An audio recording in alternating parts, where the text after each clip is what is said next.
error yang terjadi, kita menggunakan exception untuk mencegah biar, program itu langsung, istilahnya langsung keluar gitu ya, dia bisa keluar tanpa ada error. Jadi nggak berhenti di tengah-tengah gitu ya. Nah itu namanya adalah exception. Jadi kita membuat supaya ketika ada masalah atau ada error, dia itu tidak error selesai tengah-tengah ngegantung gitu ya, tapi dia bisa keluar dari program, terus ada pesan errornya apa, gitu ya. Nah di sini ada beberapa cara ya untuk membuat exception. Nah bisa pakai yang umumnya adalah yang namanya block try ya, yang pertama ya. Jadi di sini kalau kita menggunakan try, ini kita akan memasukkan atau mengecek kode yang kemungkinan di dalamnya itu bisa terjadi error, gitu ya. Nah, jadi ketika di dalam block try itu error, jadi kita masukin ke dalam block try ya, itu error di dalamnya, maka dia akan mengeluarkan pesan apa? Nah, itu pesannya itu akan muncul di block accept. Jadi, apa yang akan kita lakukan ketika terjadi error di sini? Nah, yang berikutnya ada else ya. Nah, else ini bisa saja tambahan ya, kalau misalnya tidak ada error yang terjadi ya. Berarti kode apa yang perlu ditulis, gitu ya. Walaupun block else ini tidak selalu harus ditulis ya, tapi kalau try dan accept, itu biasanya udah sepasang gitu ya, try dan accept. Nah, keempat, itu ada yang namanya block finally. Nah, artinya di sini kita akan mengeksekusi kode, ini apapun ya, mau dia error, mau dia enggak ya, dia akan tetap masuk ke block finally ini. Nah, ini contoh, di sini ada, program singkat ya.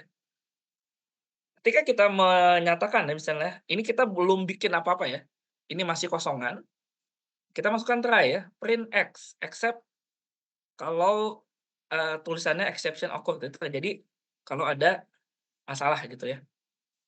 Nah di sini kan X ya, X di sini ketika kita buat program pertama kali, dia itu nggak didefinisikan apa yang mau di-print. Nah pasti ini akan error, gitu ya. Saya coba kasih contoh di sini, sebentar saya ganti dulu ke Jupyter Notebook-nya.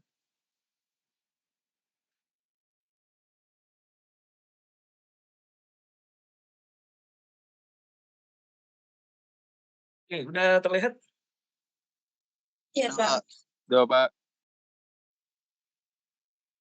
Jadi misalnya ini kan masih kosong ya, misalnya try ya, try, titik 2, print X ya.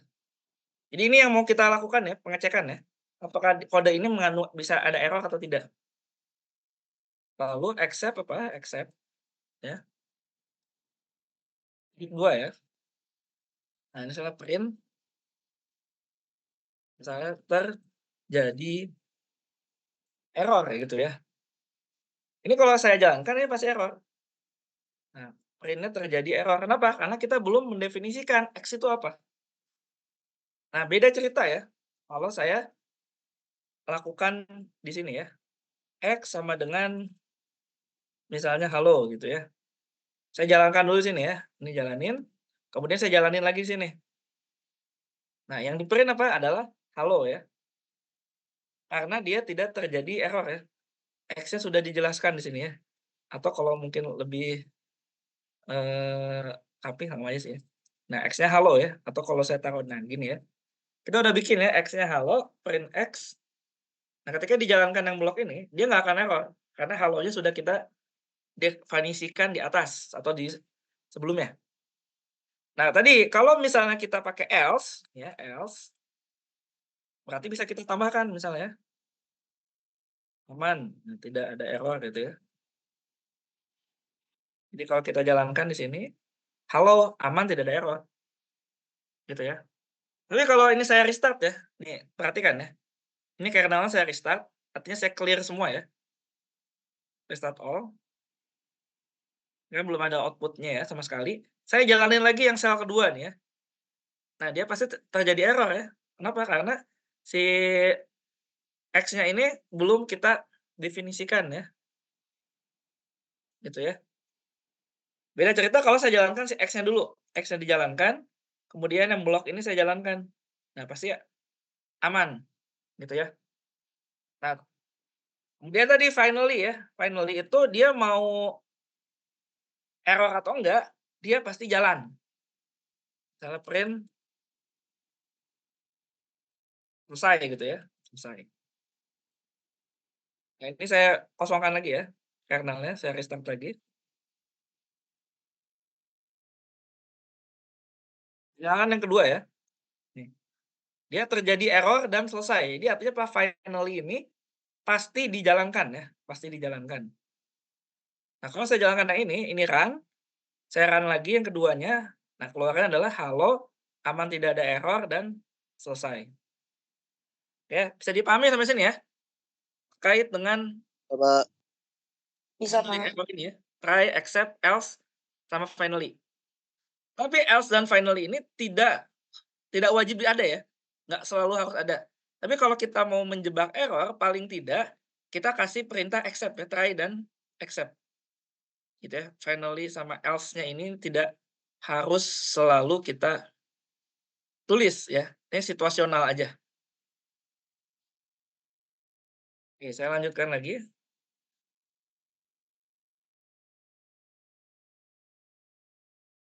Udah ganti layar ke sini? Sudah, Pak. Nah, sekarang ada yang namanya value error ya. Nah, ini yang sering terjadi adalah ketika kita misalnya ya, menggunakan input. Nah, ketika kita menggunakan sebuah input ya, ketika kita membuat sebuah input, itu kan input itu otomatis apa? Otomatis dia adalah sebuah string ya. Otomatis dia adalah sebuah string. Sehingga kalau kita mau inputnya dalam bentuk angka, kita harus mendefinisikan suatu tipe datanya atau kita konversi ya. Caranya seperti ini ya, yang saya kasih garis bawah ini ya. Jadi apapun nilai yang dimasukkan di sini, ini akan berubah menjadi integer. Nah, kalau, yang masukinnya pintar gitu ya, dia masukin cuman angka saja.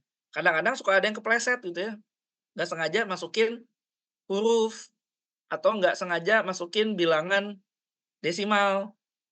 Nah, otomatis ini akan error di sini ya, ini akan error. Nah, oleh karena itu di sini ada try ya, try itu tuh mengecek ini bakal error apa enggak nih, kalau kita masukin sebuah angka. Nah, kemudian apa yang dijalankan di sini, ini bisa ada try-nya 2 kali ya. Kalau maksudnya gini, kalau dia masukin angka adalah misalnya bilangan positif ya, misalnya 9 gitu ya. Kita masukin 9, kemudian di-try lagi, dicek lagi ini bakal error apa enggak. Kalau misalnya kita mau tahu akarnya, ini ya, akarnya. Nah, kalau misalnya dia error, artinya ya yang kita masukkan adalah bilangan, tapi bilangannya itu negatif. Maka yang keluar ini nih, keluar yang baris ini, except ini ya, except ini, yang keluar baris ini. Tapi kalau kita masukin di sini adalah sebuah string gitu ya, kita masukkan string di awal, di sini kita masukkan string, maka yang keluar exception-nya adalah yang di bawahnya. Gitu ya. Atau misalnya iya ya, yang keluar kan di bawahnya. Oke ya. Kita coba ya di sini. Kita coba untuk melakukannya. Saya ganti spire lagi. Ya, udah ganti layar sini? Sudah, Pak. Oke, ini saya pakai import math ya, karena saya mau akan bikin akar ya di sini ya. Akar. Import math. Kemudian yang mau kita coba apa? Try ya. Try. Nah, tadi X ya. X sama dengan int ya. Artinya kita ubah dia menjadi suatu integer. Lalu inputnya misalnya ke bahasa Indonesia aja ya. Masukkan bilangan bulat positif positif, gitu ya.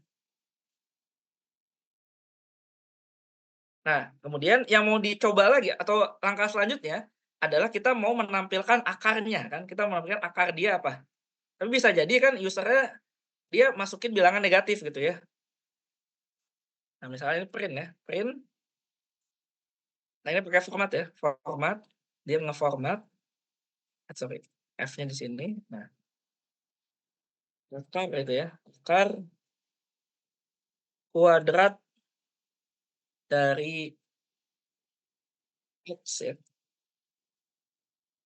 Is adalah sorry, adalah nah ini pakai math SQRT dari X. Ini jangan lupa ketiknya, gitu ya. Lalu accept di sini, accept. Nah, oke, accept value ya, value error. Di sini boleh kalau kalian teliti ya, tadi ada tulisan SVE ya, titik 2. Nah, sebenarnya tanpa ada SVE-nya juga boleh ya. Cuma saya pakai dulu ya, yang ada SVE-nya. Nanti akan saya perlihatkan bedanya penggunaan SVE ini buat apa gitu ya. Oke, di sini print ya kalau dia ini accept-nya apa? Accept-nya adalah bukan bilangan positif gitu ya. Artinya di sini sorry. Nah, ini apa nih? Nah, artinya di sini bilangan X ya yang kita masukkan bukan bilangan positif ya.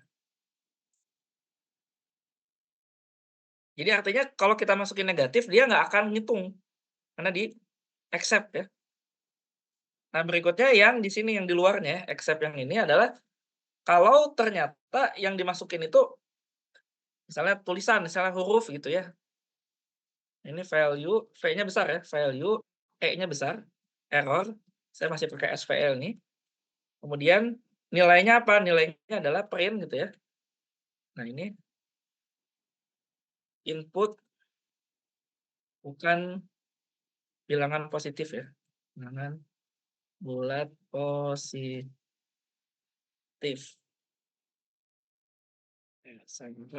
Ya.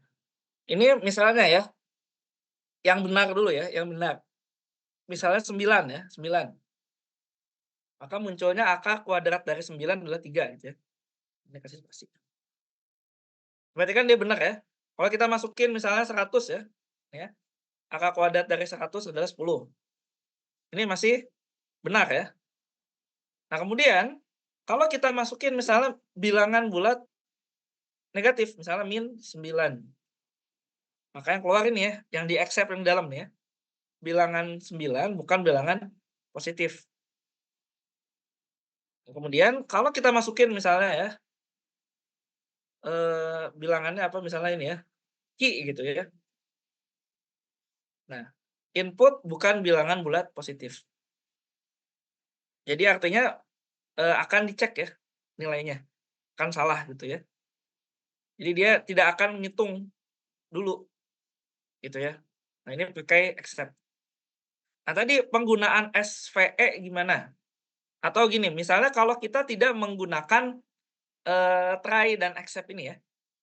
Ini yang ke bawahnya ya, saya coba masukkan tanpa try dan accept. Berarti kan dia hanya sebenarnya intinya gini ya, yang diminta gini, ya kan. Kalau kita masukkan normal, misalnya 100 gitu ya, dia keluar bener ya, nggak masalah.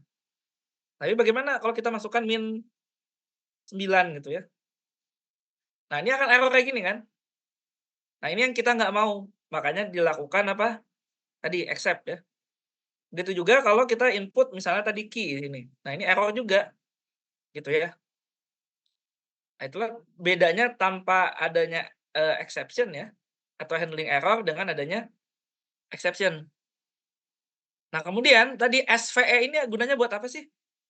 Nah, kalau kalian lihat di sini ya, ini kan tulisan ya, value error invalid literal for INT with base 10 ini ya.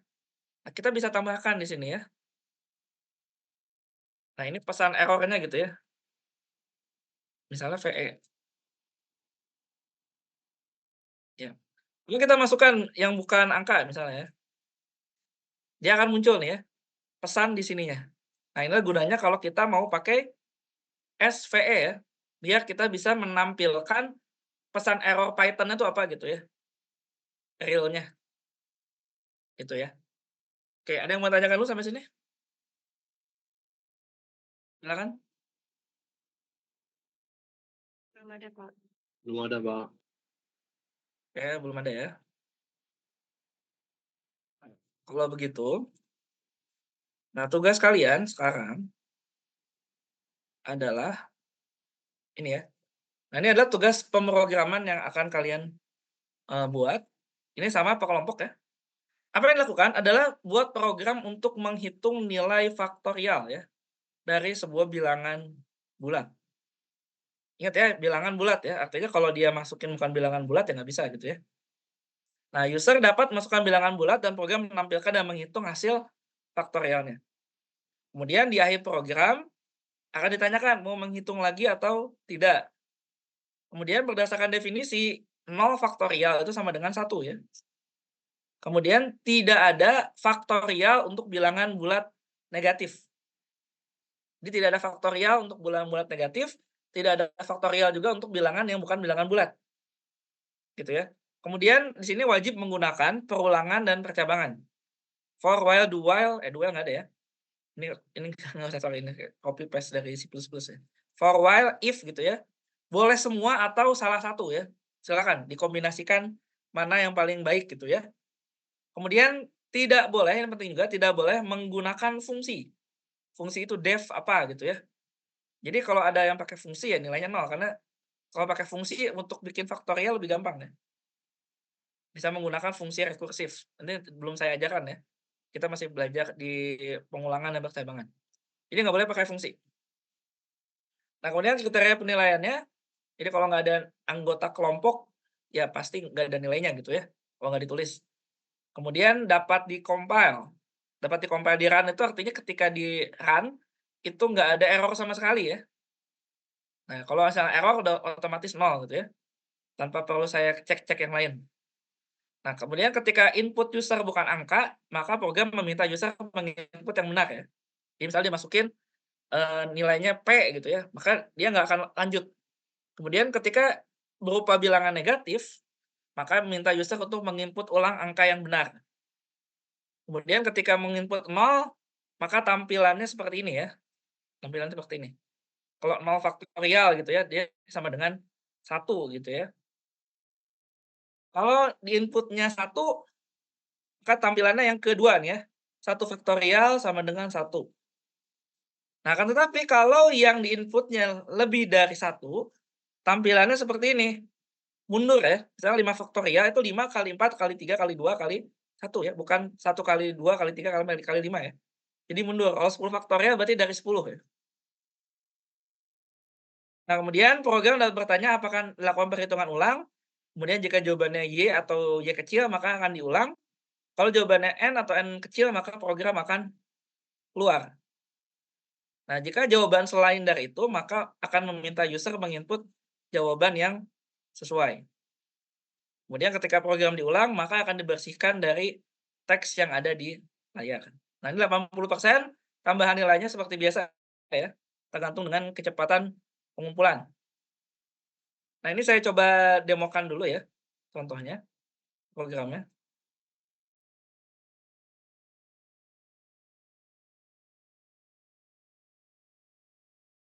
Udah kelihatan command prompt di sini? Sudah, Pak. Udah, Pak. Oke, jadi saya jalankan ya. Nah, ini misalnya masukkan bilangan yang dihitung. Ini pertama saya masukkan input salah ya, misalnya saya masukin ini ya. Ini kan, ini salah ya. Nah, input yang dimasukkan tidak sesuai. Dia minta lagi ya, masukkan bilangan yang akan dihitung. Masukin -1, boleh nggak? Nggak boleh ya.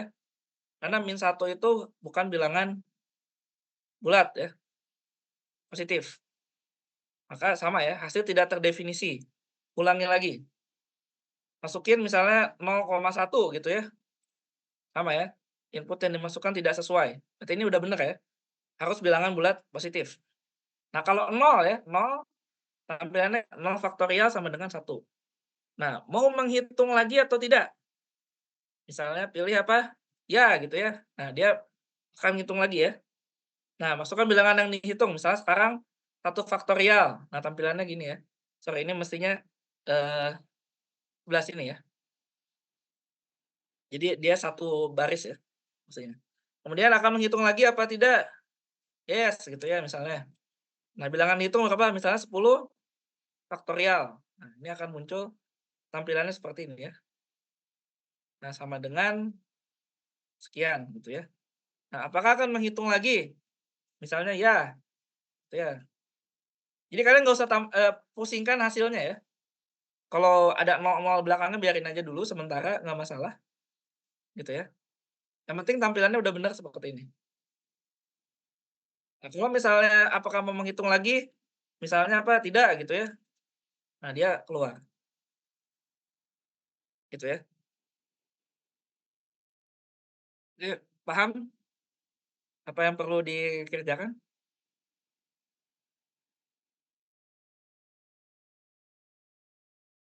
Paham, Bang. Ya. Izin bertanya, Bapak, itu yang dimaksud tidak menggunakan fungsi itu seperti apa ya, Pak? Saya masih belum paham. Fungsi itu gini ya, jadi kalau fungsi itu pakai def ya nanti. Def apa gitu, itu namanya fungsi. Kita bikin fungsi dulu atau bikin kelas atau bikin apa gitu, itu nggak boleh. Oh, baik, Pak. Terima kasih banyak, Pak. Oke ya.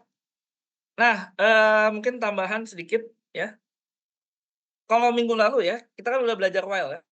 While itu kan kondisinya selama di dalamnya itu benar.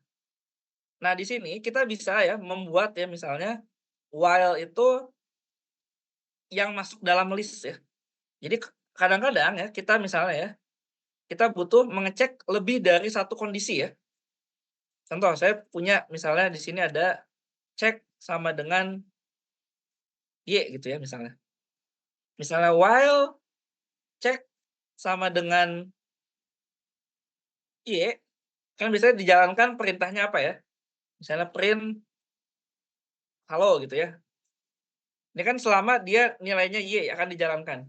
Bisa juga kita tambahkan misalnya kondisinya, misalnya pakai dan ya, dan cek ya sama dengan, X gitu ya, misalnya. Gitu ya, ini bisa seperti itu ya. Nah, kalau misalnya kondisinya banyak, kan ini kan pakai dan ini kan akan banyak ya, kita tulis di sampingnya, ini akan panjang. Jadi yang semua saya sampaikan di sini, kita bisa saja membuat ya, misalnya pilihan di sini, pilihan, itu dalam bentuk list ya. List itu pakai tanda kurung ini, kurung kotak ya. List yang dimasukin apa, misalnya Y kecil, kemudian X gitu ya, misalnya. Jadi nanti ketika kita tulis di sini while-nya, while check in pilihan. Nah, gini ya. While check in pilihan. Gitu. Jadi yang ditampilkan seperti ini. Jadi bisa si while itu ya tadi dia menggunakan list di dalamnya. Itu aja sih tambahan dari saya. Jadi kalau untuk pengecekan kondisi yang lebih dari satu.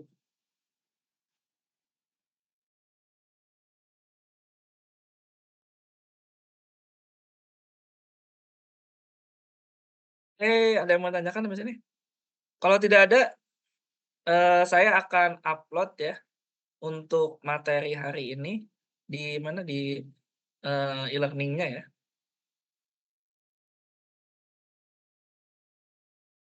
Ya silakan dikerjakan secara kelompok dan maksimal sampai jam 11 ya. Ya kalau telat nggak masalah tadi ya, cuman ya tadi kalau teman kalian lebih cepat ngumpulin tentu nilai kalian akan lebih kecil.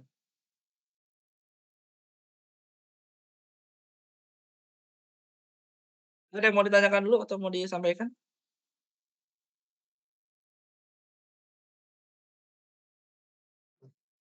Saya izin bertanya, Pak. Ya. Berarti Ya, kalau untuk Fikri. faktorial tadi ada rumus kayak mat squared kayak tadi ya, Pak? Kenapa? Ada rumus apa? Faktorial kan ada mat SQRT kalau Oh untuk enggak, faktorial nggak usah.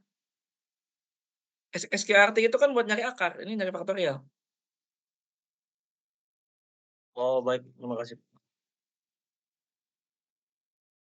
Faktorial kan ini, misalnya 5 faktorial apa? 1 kali 2 kali 3 kali 4 kali 5 gitu kan. Berarti diulang gitu. Nah, ini dilakukan dengan pengulangan ya, bisa pakai for, bisa pakai while gitu. Cuma kalian tidak boleh bikin fungsi ya. Karena kalau pakai fungsi biasanya nanti kalau kalian googling, silakan ya googling ya.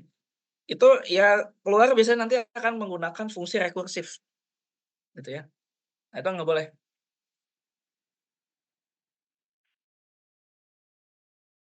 Ya, ada lagi yang mau tanyakan?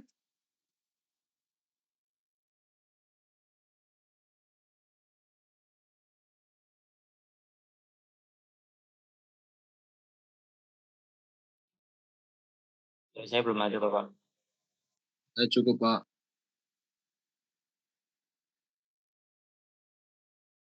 Oke ya, kalau gitu selamat mengerjakan. Kalau ada masalah, tolong ditulis di grup WA ya, kalau ada yang mau tanyakan. Kalian butuh contoh programnya nggak? Yang exe-nya?